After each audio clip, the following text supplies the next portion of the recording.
Bien, bonjour à toutes et tous. Le gouvernement de Saint-Andreas souhaite présenter aujourd'hui sa politique de santé.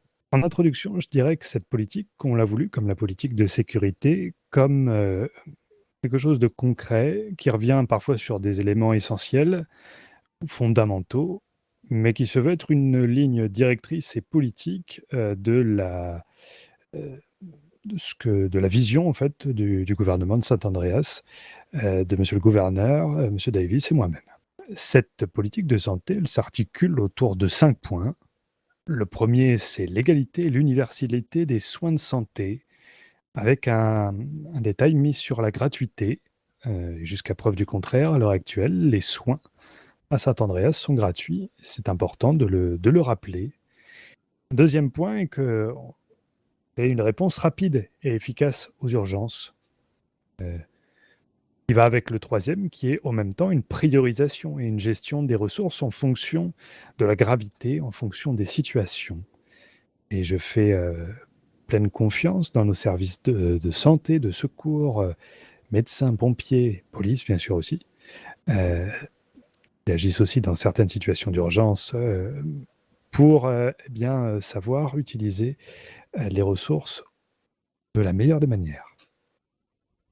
Quatrième point, qui s'adresse au fond plus à nous-mêmes et aux mairies, qui est la sensibilisation au comportement à risque et au respect des agents publics.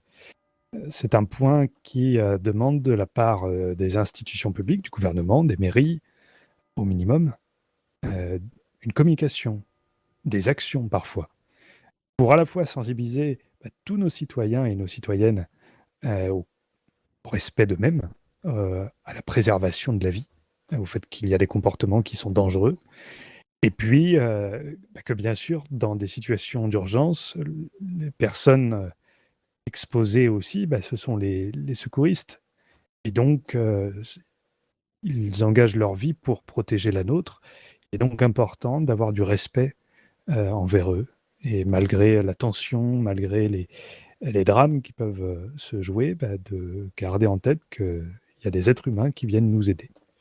La dernière chose, c'est rappeler et inscrire clairement qu'un secours, un service de secours, peut intervenir tout lieu, quel que soit donc le lieu. euh, Ils ont la liberté pleine et entière d'intervenir sur toute l'île de Saint-Andreas en toute situation d'urgence, afin de garantir notre protection et notre sécurité. Voilà le dernier point que nous voulions rappeler.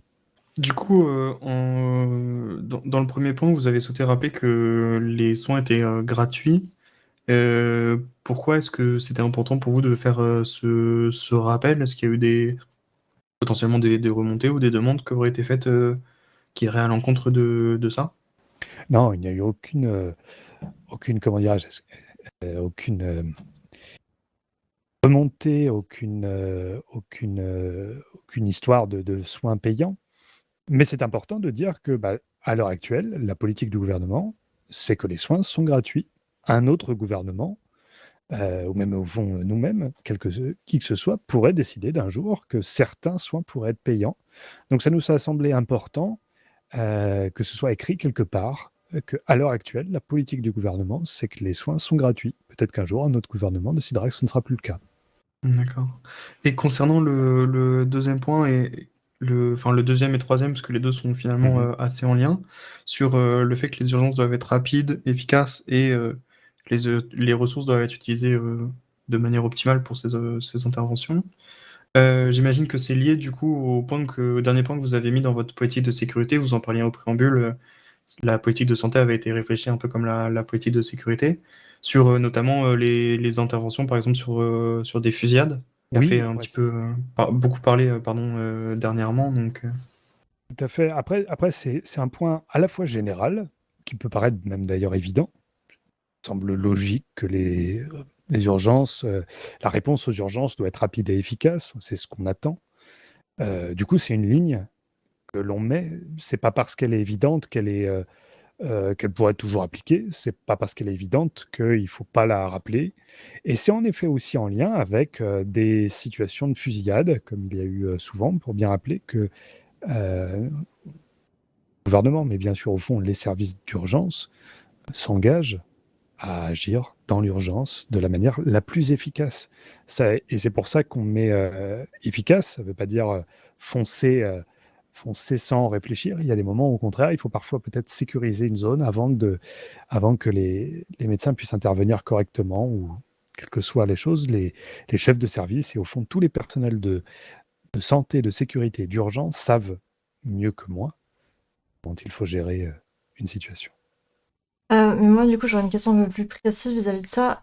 Donc, on parle de termes précis, c'est-à-dire rapide et efficace, mais à quel moment vous estimez que c'est assez rapide ou pas assez rapide, par exemple? Comme je l'ai dit, c'est pas à moi de. Je ne suis pas là à vérifier chaque intervention. Donc, c'est chaque service qui a sa propre hiérarchie et c'est elle qui juge si le travail a été efficace. Et puis, au fond, j'ai envie de vous dire, c'est chacun d'entre nous, quelque part. Si Mais nous c'est vous vivons qui quelque chose, définissez cette politique de santé, donc c'est vous qui c'est nous qui demandons, estimez. c'est nous qui demandons que ça le soit. Et du coup, c'est au chef de service de nous faire des remontées. S'il y a, enfin nous et aux mairies, hein, bien sûr, s'il y a des problèmes sur l'efficacité, est-ce qu'il y a un manque de moyens, est-ce qu'il y a un manque de process, est-ce qu'il y a quelque chose qui freine et sur lequel le gouvernement peut agir. Mais en tout cas, si le gouvernement peut agir pour garantir ou aider à l'efficacité et à la rapidité, il le fera. De toute façon, sur ces mesures, j'imagine que vous en avez discuté avec bah, tous les acteurs concernés, enfin tous les services d'urgence concernés. Est-ce qu'il y a du coup déjà des choses que vous avez pu voir avec eux, peut-être je sais pas, des mesures qui ont été prises en amont de cette politique de sécurité ou que vous attendez après cette politique de sécurité? Ou est-ce que globalement, c'est des points qui sont déjà j'imagine que pour la plupart, ils sont déjà mis en place, mais est-ce que du coup, vous attendez peut-être une amélioration de certaines choses ou c'est vraiment global et voulu général comme politique de sécurité, sans vraiment De santé. d'action, pardon, de santé, oui, sans vraiment d'action attendue? Pour répondre clairement, les trois premiers points, alors déjà oui, on a discuté avec tous les services de santé d'urgence, donc en gros LSES, BCES et LSFS. Euh, on a co-construit, je dirais, au fond, cette politique de santé. Donc il y a un accord global de tout le monde sur ces points-là, avec des retours extrêmement intéressants, avec des réunions extrêmement intéressantes, vraiment. Donc ça a été un travail collectif. Les trois premiers points, c'est les points qui sont déjà là. L'égalité, des réponses rapides et efficaces, la priorisation et la gestion des interventions. Comme je l'ai dit, ces deux derniers points, c'est le chef de service et chaque service en fait qui organise cela. Nous rappelons que c'est important, mais c'est déjà le cas. On va être clair. Euh, Par contre, sur les deux autres points, il y a eu des remontées. Le premier, c'est la sensibilisation particulièrement au comportement à risque et au respect des agents. Il y a eu des remontées, disant que parfois, je crois même qu'il y a eu déjà des campagnes de sensibilisation là-dessus, sur le fait que des personnes qui arrivaient aux urgences ou qui étaient en situation d'urgence pouvaient se montrer irrespectueux envers des agents, des soignants, des secouristes.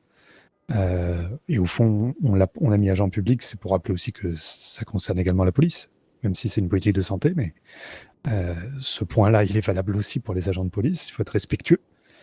Euh, et donc, il y a eu parfois des comportements vraiment problématiques envers des agents de santé, envers des médecins, envers des pompiers, c'est plus récent. Et la sensibilisation au comportement à risque, ça, c'est une remontée qu'on a beaucoup eue. Des gens vous et moi, qui parfois ne prenons pas la mesure du risque et partons faire une action eh bien, qui va entraîner des problèmes. Et donc déjà, c'est dangereux pour nous, c'est dangereux pour les secouristes qui, de toute façon, prendront tous les risques pour venir nous sauver.